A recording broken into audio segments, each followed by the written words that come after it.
O comunismo acabou. Acabou. O Luiz Roberto Barroso e o Alexandre de Moraes decidiram que sim.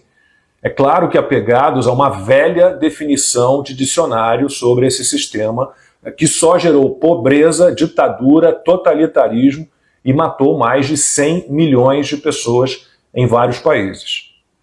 O Flávio Dino se diz comunista graças a Deus. O Lula se sente orgulhoso quando é chamado de comunista, mas nenhum dos dois é comunista.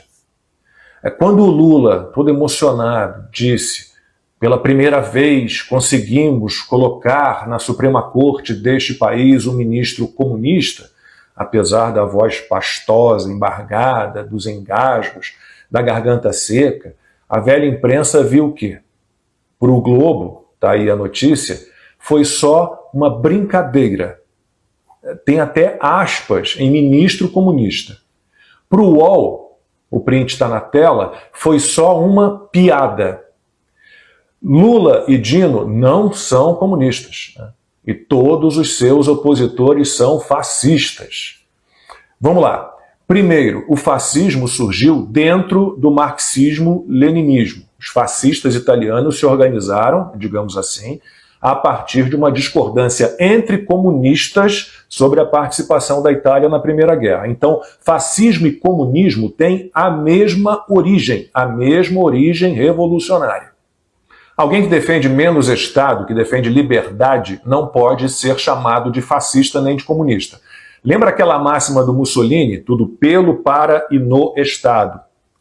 Só que o fascismo virou uma referência vaga a qualquer coisa reprovável. Fascismo virou sinônimo de violento, brutal, repressivo, ditatorial. Então, partindo desse princípio, os regimes comunistas seriam os mais fascistas de todos. Querer ser antifascista sem ser um antitotalitário é um comportamento típico de um comunista. E como é que se comportam o Lula e o Dino? E o comunismo, como todas as ideologias de massa, tem as suas metamorfoses. Quem fica pegado a antigos verbetes de dicionário vai dizer que não tem mais comunismo, que falar de ameaça comunista no Brasil é só uma narrativa. O Lula criou o Foro de São Paulo com o comunista Fidel Castro. E para que serve o Foro de São Paulo? Para vender a ideia de que é possível construir uma sociedade ideal. E como é que se conseguiria isso? Concentrando poder numa casta coletivista que decide o que é melhor para todo mundo. É comunismo.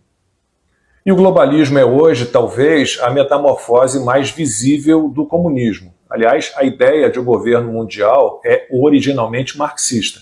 A turma que está aí, como Lula e vários ministros do STF, falando em bem comum da humanidade, segurança ambiental, desarmamento, sobre os problemas globais e sistêmicos que ameaçam a humanidade, essa turma está abraçada ao comunismo.